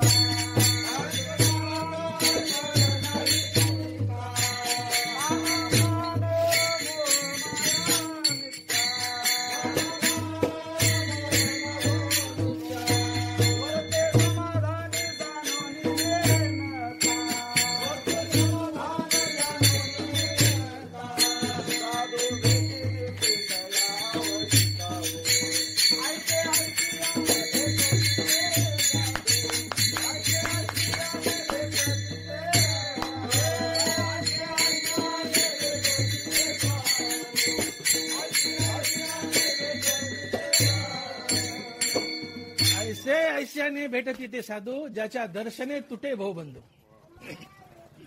तुकोबाराय 12 खुणा सांगतायत, ज्ञानोबाराय 44 खुणा सांगतायत. नुसत्या खुणा सांगतो पुढे चलतो. आपला वेळ संपत आलाय. 10-20 मिनिटात मी उरकत घेतोय. ज्याच्या जीवनात अमानित्व आहे, अदंभित्व, अहिंसा, शांती, आर्जव, आचारोपासन, शौच, स्थैर्य, अंतकरण निग्रह, वैराग्य, अनहंकार, जन्म मृत्यू जरा व्याधी दुःख दोषा दर्शनम, अनासक्ती, समचित्त, भगवान श्रीकृष्णाच्या ठिकाणी अनन्य अव्यभिचारी भक्ती, एकांत प्रियता, अध्यात्मज्ञान, नित्यत्व, तत्वज्ञानात दर्शनम. विठ्ठला विठ्ठला विठ्ठला. ज्ञानीपुरुषाची 18 लक्षणं सांगितली आहेत आणि दैवी संपत्तीचे 26 लक्षणं सांगितली आहेत. ही 26 लक्षात ठेवा. आता वेळ झाला. 26 आहेत, लक्षात ठेवा. ज्याच्यामध्ये यज्ञ येते, दान येते, तप येते, अभय येते, अभयम सत्वशुद्धी. ही 26 लक्षणं आणि ही 18 लक्षणं मिळून झाले 44. आणि तुकोबाने सांगितले 12, असे मिळून झाले 56. ऐसे ऐसे याने भेटती ते साधू. कशा कशाने भेटतात या खुणा सांगितल्यात. ऐसे वर्म माझं दावी नारायण. आपण काय खुणा सांग म्हणले? त्या खुणा म्हटलं की मी समजेल एवढं पुण्य पुरेसे आता संत भेटीला. मी ग्राह्य धरल, या खुणा आल्या माझ्या अंगावर, त्या पुण्याने आल्या. मग या पुण्याने खुणा आल्या तर या पुण्याने मला संतही भेटेल. या खुणा आहेत म्हणले, निशाणी आहे. तुकोबाराय 12 खुणा सांगतायत. ऐसे ऐश्याने भेटती ते साधू. काय खुणा आहेत? संताबद्दल, गुरुबद्दल निस्सीम भाव उल्हास ठेवा, समदृष्टी ठेवा. जगात एक पांडुरंगच नटलाय. धरिली सोंगे याने अवघी पांडुरंगे. जगातली प्रत्येक वस्तू म्हणजे पांडुरंगानं धरलेलं सोंगे. समबुद्धी ठेवा, समदृष्टी ठेवा. जगात देवच नटलाय असं समजा. इथं सृष्टी माणूस नाहीयेच, सर्वत्र परमात्माच नटलाय. हे समस्त ही श्री वासुदेव. प्राणी मात्राचा द्वेष करायचं सोडा. तिसरं लक्षण सांगितलं, तिसरी खूण सांगितली. सर्व प्राणी मात्रावर सारखी कृपा करा. कृपेशी धात्री आपणची जो आगव्या भूत मात्री जाया एकपणे मैत्री. कृपेशी धात्री आपणची जो कृपेची आई आहे. राया अरंका पाड धरू नेनेते सानिया थोरा कडसने करू एक सरी आनंदाचे आवारू होत जगा.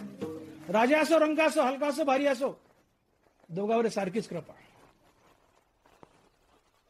4 चिन्ह झाली. प्रत्येक प्राणी मात्राला देव समजून नमन करा. तू म्हण हे मीच करी माझ्या भजनी प्रेम धरी. सर्वत्र नमस्कारी, सर्वत्र नमस्कारी. जगतातील प्रत्येक प्राणी मात्र हा देव आहे असं समजून त्याला नमस्कार करा. सर्वत्र नमस्कारी मजे करते. सगळ्या माणसाला, जनावराला, झाडाझुडपाला पांडुरंग समजून नमस्कार करा. आणि त्यांच्या पुढे धाकटं हो. जे जगादा कुठे होईजे ते जवळीक नाही. जगापुढे धाकटं हो. किती झाल्या? 6. हा,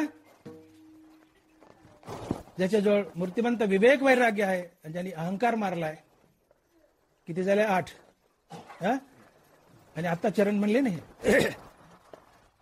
जो अनासक्त आहे, अनासक्त आहे, निरीच्छा आहे, जो निरंतर समाधानी आहे आणि ज्यांनी मान अपमान जिंकलाय, ज्याला मान आणि अपमान सारखेच आहेत, अशा तुकोबारांनी 12 खुणा सांगितल्यात. आणि या 12 खुणा तुमच्या जीवनात आल्या की समजून घ्यावं, ज्या पुण्यामुळे या खुणा आल्यात ते पुण्य आता साधू भेटायला, संत भेटायला पुरेस आहे. विठ्ठला विठ्ठला.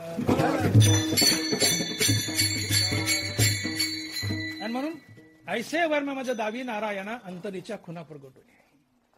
देवा, मला संताला भेटायचंय, त्याची सेवा करायची, पण पुण्य केल्याशिवाय संत भेटत नाहीत. इथं पृथ्वीवर पुण्याशिवाय काहीच मिळत नाही. पुण्याशिवाय काहीच मिळत नाही. नशीबही पुण्याने घडतं, संपत्ती पुण्यानेच मिळते, मोक्षही पुण्यानेच मिळतो. पुण्याशिवाय काहीही मिळत नाही. पुण्य असेल तर मिळतं, संसारातलंही आणि परमार्थातलंही. जेव्हा पुण्याशिवाय संत भेटत नाही, पण किती पुण्याने संत भेटतो हे गणित कुणी मांडलं नाही, मला कळत नाही. नारायणा, त्या पुण्याचं वर्म सांग, गुपित सांग, रहस्य सांग. आणि ते रहस्य सांगताना माझ्या शरीरावर काय खुणा उमटव. या खुणा माझ्या जीवनात आल्या मी समजून घेईल की ज्या पुण्याने या खुणा उमटल्यात, आता एवढं पुण्य नारायणाच्या संताच्या भेटीसाठी मला पुरेस आहे. म्हणून ऐसे वर्म माझं दावी नारायणा अंतरीच्या खुणा प्रगटोनी. मग नारायणा, हे सगळं जे घडलंय, माझ्या अंतःकरणावर खुणा उमटल्यात, ही तुझी करुणा आहे. माझ्या अंतःकरणावर खुणा उमटल्यात देवा, ही तुझी करुणा आहे. तुझ्या करुणेमुळे माझ्या अंतःकरणावर खुणा उमटल्यात. तुझी करुणा नसती तर मला संत भेटला नसता. का तर बहु अवघड आहे संत भेटी, हे अभंगाच्या 3ऱ्या चरणात.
तुकोबारा 3ऱ्या चरणात बोलतात, देवा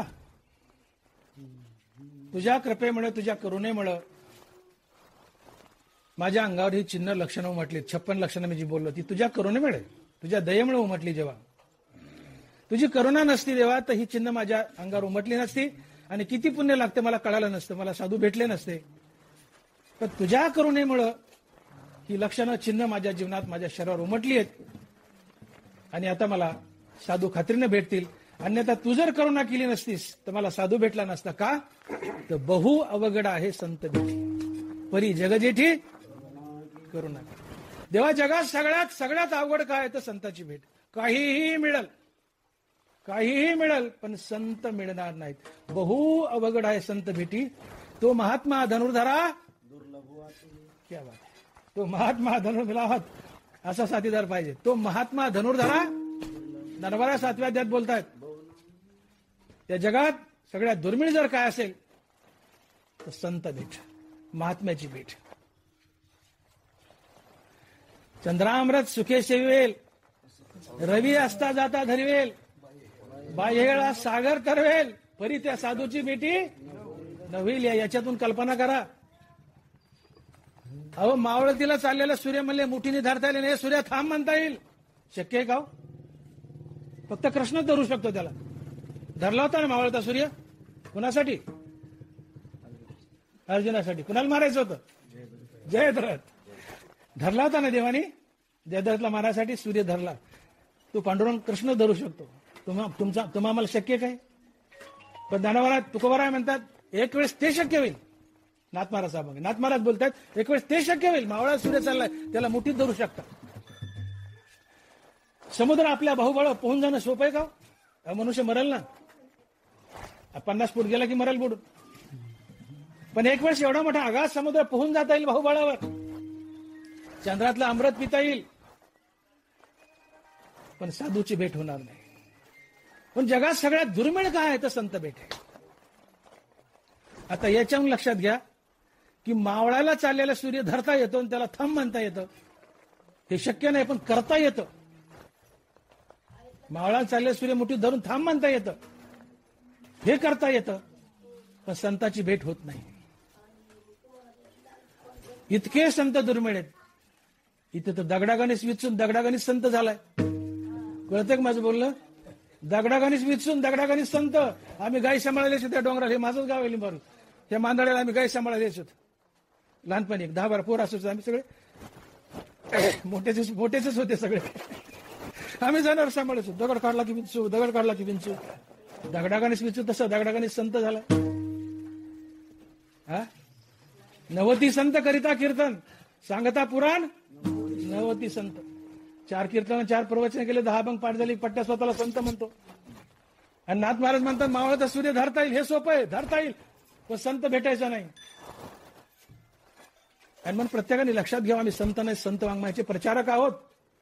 कुणीही असो, ज्याच्याजवळ मूर्तिमंत विवेक वैराग्य आहे, ज्याला श्रीगुरूच्या कृपेने आत्मज्ञान झालंय, जो मुक्तीवर भजनयुक्त आहे, ज्यांनी प्रत्यक्षात पांडुरंग पाहिलाय आणि पांडुरंगाने ज्याची चाकरी केली, तो संत असतो. काय बोललो लक्षात घ्या. हे मोबाईल बंद करा रे पोरो. ज्याच्याजवळ मूर्तिमंत विवेक वैराग्य आहे, श्रीगुरूच्या कृपेने आत्मज्ञान झालंय, जो मुक्त आहे, मुक्तीवर भजनयुक्त आहे, आणि जे प्रत्यक्षात पांडुरंग पाहिला आणि पांडुरंगाने ज्याची चाकरी केली, तो संत असतो. एका जनार्दनी संत, देव त्याचा अंकित दास होय. एका जनार्दनी भक्त, देव त्यांचा अंकित दास होय.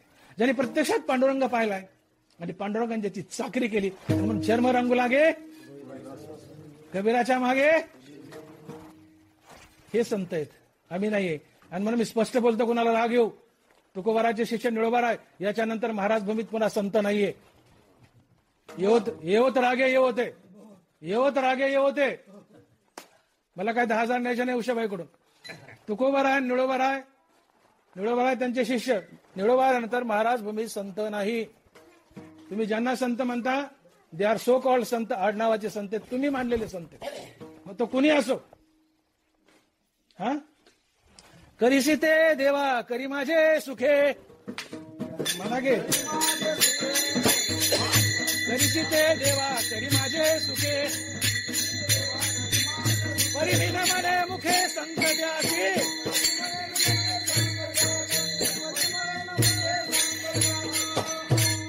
करीसी ते देवा करी माझे सुखे, परी मी न मने मुखे संत द्यासी. मी कुणालाही संत म्हणणार नाही. देवा तुला माझं काय करायचं का? देव काहीच करीत नाही, उलट तुमच्या पिढी होतो. पाय वाटे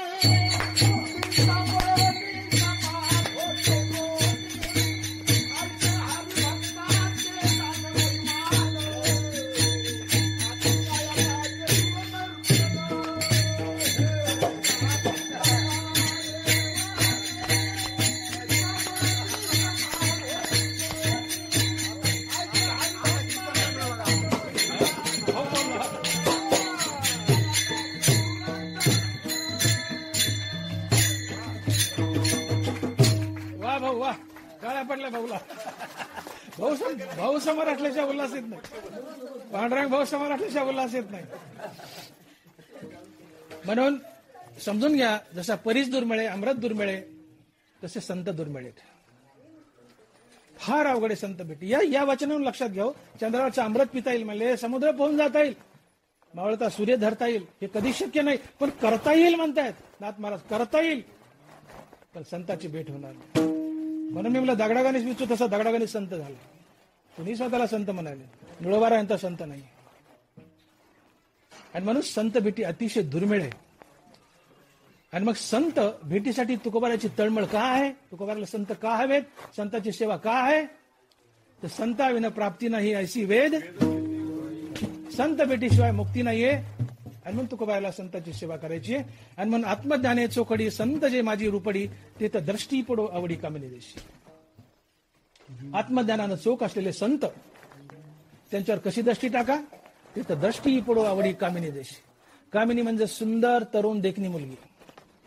प्रियकर आपल्या प्रियसीवर जशी प्रेमळ नजर फेकतो, प्रेमात पडले युगल जोडपं प्रेमात पडले नवीन तरुण, प्रियकर आपल्या प्रियसीवर जशी प्रेमळ नजर फेकतो, तशी संतावर प्रेमळ नजर फेका. ते तर दृष्टी पडो आवडी कामिनी देशी. कामिनी म्हणजे सुंदर स्त्री देखणी पोरगी. प्रियकर तिला जसा निहाळतो अपाद मस्त, तसं संताला निहाळ. ते ज्ञान पैगा बरवे जरी मनी या नावे, तरी संता या भजावे ते ज्ञानाचा कुरुठा. तिथं सेवा हाची स्वाधीन करी सुभटा, तिथं सेवा हाची दारवंट. संताच्या घरात प्रवेश करायचे, संत बनायचंय, तर संत सेवा हाच दरवाजा आहे. आणि म्हणून तुकोबाराला संत सेवा हवी. आपल्याकडे फार मजा आहे बघा, ग्रुपवर एक ग्रुप असतो व्हॉट्सअपवर, आणि आजकाल आम्ही ज्याला कोणाला संत म्हणतोय तो आपल्या घरी आला की व्हॉट्सअपवर मेसेज फिरतो, आमचे आमचे संत आले, संत आले, संत आले, सगळे पळत येतात आणि असं कचा कचा कचा कचा दाबतात, त्याला त्याची हाडकं खिळखिळी करतात. याला म्हणतात संत सेवा. आता त्याचे हाडकं मोडले ना, ही संत सेवा आहे काय?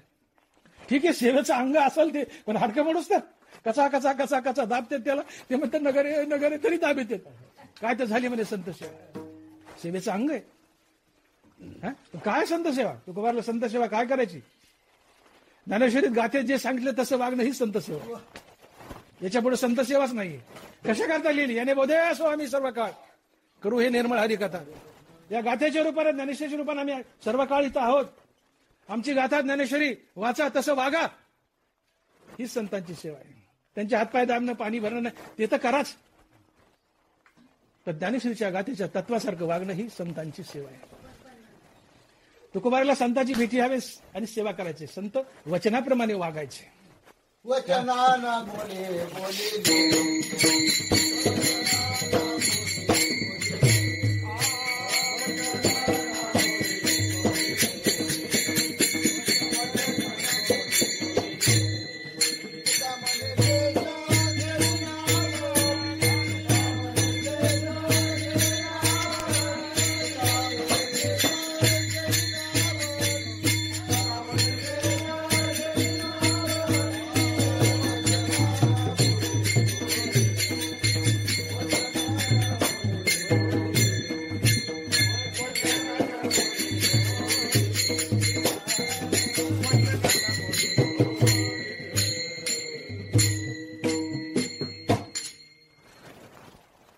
तुकोबारांना संतांची सेवा करायची.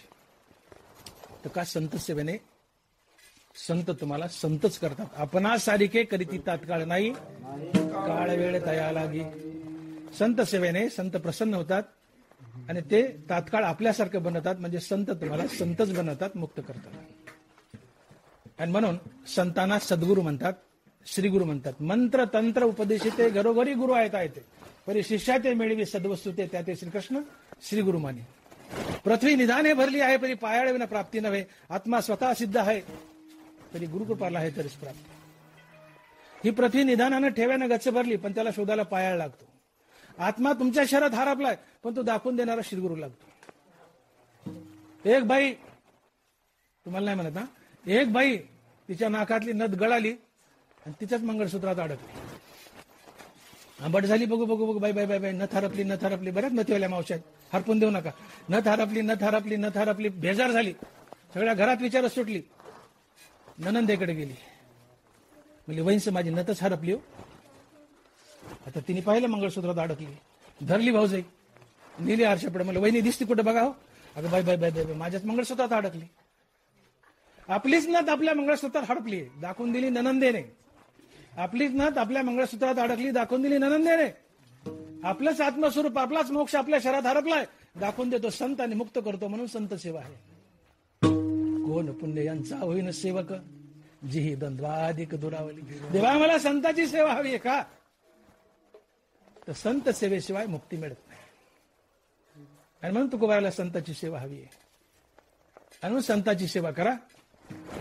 कोण्या? चोखोबारायची. डॉक्टर भागवत मोठीची नाहीये, परशुराम माड्याची नाहीये, उषाबाईची नाहीये. आम्ही संत वाङ्मयाचे प्रचारक होते. ध्यानात ठेवा. करी सीते देवा करी माझे सुखे. उषाबाईला राग येऊ नाही तर मराठीला राग येऊ नाही तर मला राग येऊ. आम्ही संत नाहीयेत, संत वाङ्मयाचे प्रचारक आहेत. आम्ही तुमच्यापेक्षा थोडे मोठे आहोत. कीर्तन येते म्हणून थोडे मोठे आहोत. ज्ञानेश्वरी गाथा येते म्हणून मोठे आहोत. मोठे आहात म्हणून मोठे पण द्या, पण आम्हाला संत म्हणू नका. संत अति दुर्मिळ असतात, अति दुर्मिळ असतात. शेकडो वर्षात एखादा संत. आणि म्हणून संत सेवा करा. चोखामारच्या मंदिरासाठी भरी मदत करा. उषाबाईला हात लावा. मंदिर होऊ द्या. सातत्यानं पौर्णिमेला इथं कीर्तन होऊ द्या. वार्षिक सप्ताह होऊ द्या. 9 मास सप्ताह करा. सप्ताहाच्या 9 मास सप्ताह करा. उषाबाईचा वेगळाच सप्ताह आहे. 9 मास सप्ताह करा. 9 मास 8 मास 7 मास 9 मास का 9 दिन हो. काय नाव? नवम दिन का?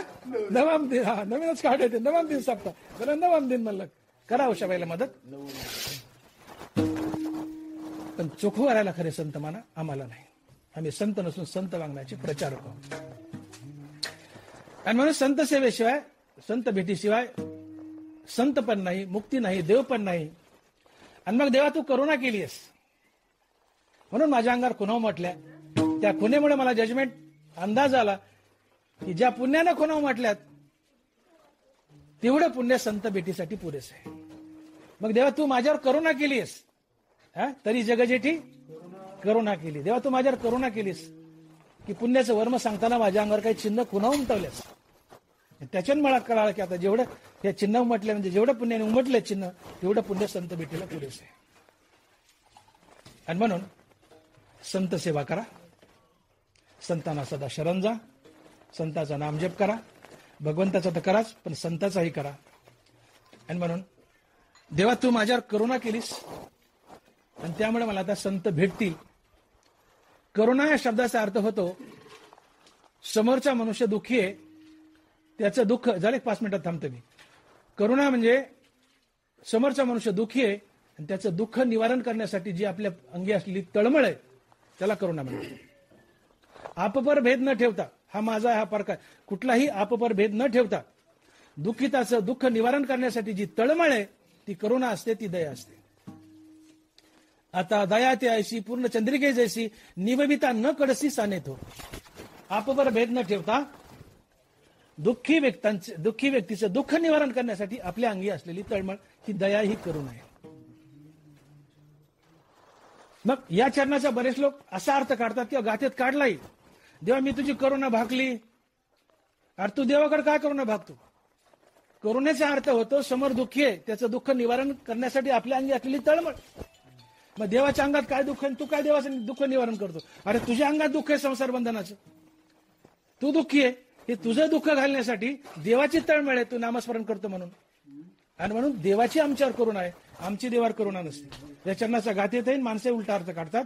म्हणून देवा तुझी माझ्यावर करुणा आहे, तुम्हाला संसार दुःखातून बाहेर काढण्यासाठी तळमळ करतोयस, तू माझ्या अंगावर खुणा उमटेल्यास, त्यामुळे किती पुण्य लागतं मला कळालं. आता या पुण्यानं मला संत भेटतील आणि संत भेटल्यानंतर काय होईल या अभंगाच्या 4थ्या चरणात. तुका म्हणे मग मला प्रतिवादी तुका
मागे ठेव, थोडी मागे ठेव.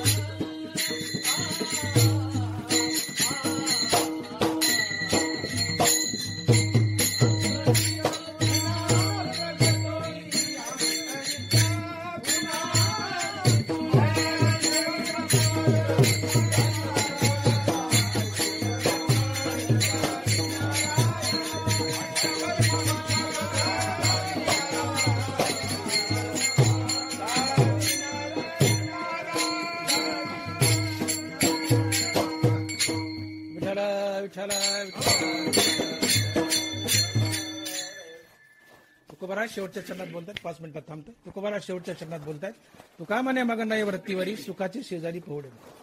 देवा तुझ्या करुणेमुळे, तुझ्या कृपेमुळे, तुझ्या दयामुळे मला संत भेटतील किंवा भेटले, माझा काय फायदा होईल. ते संत मला मुक्त करतील आणि मुक्त झाल्यानंतर मी वृत्तीवर राहणार नाही.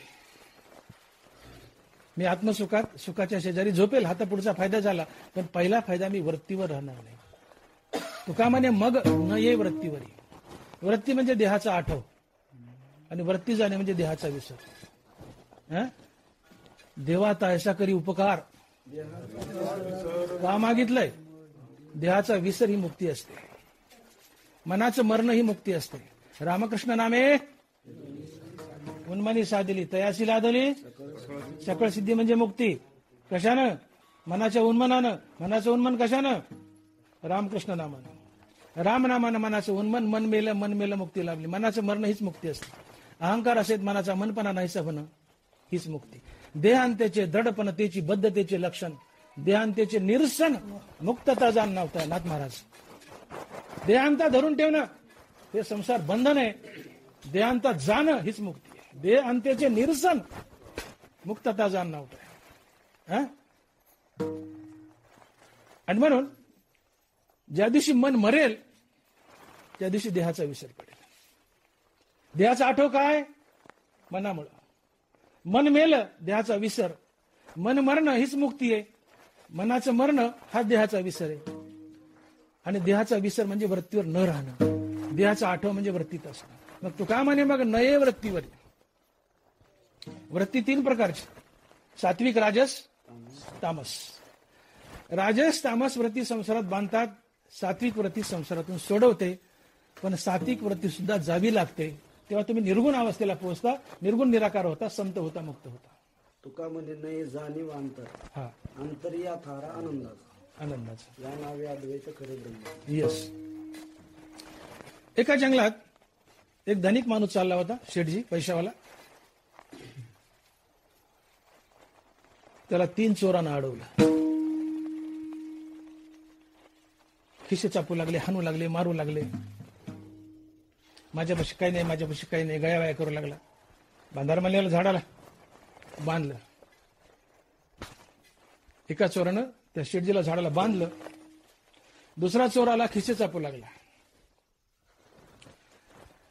हे दोघं काय करतात? तिसरा चोर त्याला लांबून पाहत होता. ज्या चोरानं बांधलं तो होता तमगुण, ज्यांनी खिसे चापले तो होता रजगुण, आणि जो लांबून पाहत होता तो सत्वगुण होता. सत्वगुण दयाळू असतो, प्रेमळ असतो, परोपकारी असतो, दुसऱ्यासाठी जगतो. सत्वगुणाला दया आली. सत्वगुण जवळ गेला आणि रजा आणि तमगुणाला म्हटलं, अरे तहान लागले, जावर तुम्ही दोघं पाणी घेऊन या. रजतम हकलले. या सत्वानं त्या शेठजीला सोडलं. शेठजी रस्ता हुकलेत ना, सोडलं, जंगलाच्या किनाऱ्यावर नेलं आणि लांबून त्याला आत्मस्वरूपाचं घर दाखवलं. शेठजी ते आत्मस्वरूपाचं घर आहे, जा तिथं मुक्ती आहे, आणि स्वतः मागे राहिला. तू का म्हणे ते सत्वाचे सामर्थ्य, करावा परमार्थ अहर्निशी. तू का म्हणे ते सत्वाचे सामर्थ्य. प्रत्येक गोष्ट सत्वगुणाने मिळते. सत्वगुणानं पुण्य मिळतं, सत्वगुणानं संसारातली बरकत मिळते, सत्वगुणानं देवही मिळतो.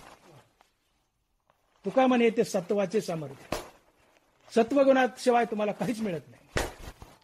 सत्वगुणानं सोडलंय, जंगलाच्या किनाऱ्याला लांबून दाखवलं, ते ते ते ते आत्मस्वरूपाचं घर तुझे, जा. त्या शेठजीला पाठवलंय आणि सत्वगुणही मागे राहिले आणि तुम्ही निर्गुण बनले. आणि निर्गुण अवस्था ही संत अवस्था असते. निर्गुण अवस्था म्हणजे वृत्तिरहित अवस्था असते.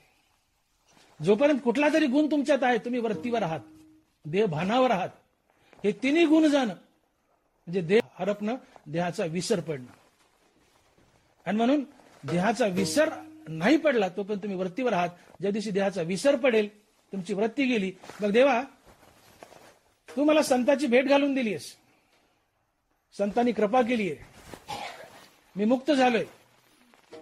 मी मुक्त झालोय म्हणजे माझा अहंकार गेला. अहंकार गेला तुका म्हणे देव झाला.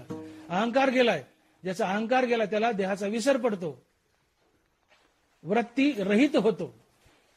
वृत्तीवर आहे तो पण देहाचा आठव आहे. अहंकार गेला की वृत्ती जाते, वृत्ती जाणं देहाचा विसर आहे. मला देहाचा विसर पडेल, मी मुक्त असेल, आणि मग काय होईल तर मी आत्मस्वरूपात कायमचा झोपेल आणि आत्मस्वरूपातून बाहेर निघणार नाही. आणि म्हणून देवा या ज्या घडामोडी झाल्या त्या तुझ्या करुणेमुळे झाल्या. देवा मला ज्यांनी द्वंद्व जिंकले त्याची सेवा करायची. द्वंद्व म्हणजे भांडण, द्वंद्व म्हणजे रागद्वेष, सुख दुःख, मान अपमान, निंदास्तुती, ज्यांनी या सगळ्या गोष्टी जिंकल्यात त्याचं द्वंद्व गेले. ज्याला मान अपमान सारखाच आहे, जो मान अपमानातेस आहे, सुख दुःख जे ते समाये, निंदास्तुती नो हे दुखंडू. ज्याला मान अपमान सारखाच आहे, निंदास्तुती सारखीच आहे, सुख दुःख सारखंच आहे, रागद्वेष सारखेच आहे. ज्यांनी हे सगळे द्वंद्व जिंकलेत, ज्यांनी भांडण जिंकले, मग त्याच्या जीवनात पापाची निर्मिती होत नाही. पापाची निर्मिती थांबली आणि पुण्य देवाला अर्पण केलं की जीवन पाप पुण्यरहित होतं. त्याला सद्गुरू शोधत येतो, तो मुक्त होतो. आणि म्हणून देवा हे संत कृपेमुळे होतं, पण ते संत भेटण्यासाठी पुण्य लागतं. तर किती पुण्य लागतं देवा याचं गणित कळत नाही. म्हणून देवा त्या पुण्याचं वर्म सांगताना माझ्या अंतकरणात काही खुणा प्रकट कर. ज्या पुण्यानं त्या खुणा प्रकट झाल्यात मी गृहीत धरील की आता संत भेटण्यासाठी एवढं पुण्य सफिशियंट आहे, पुरेसं आहे. देवा या खुणा उमटल्या, ही तुझी करुणा आहे. आणि या करुणेमुळं मला आता संत भेटतील. संत भेटला मी मुक्त होईल, देहभानावर राहणार नाही, माझी वृत्ती जाईल आणि मी आत्मस्वरूपात जाऊन झोपेल आणि आत्मस्वरूपापासून हलणार नाही. मग तुका म्हणे मग नये वृत्तीवरी. सुखाचे शेजारी बेटो बारा कुमाई.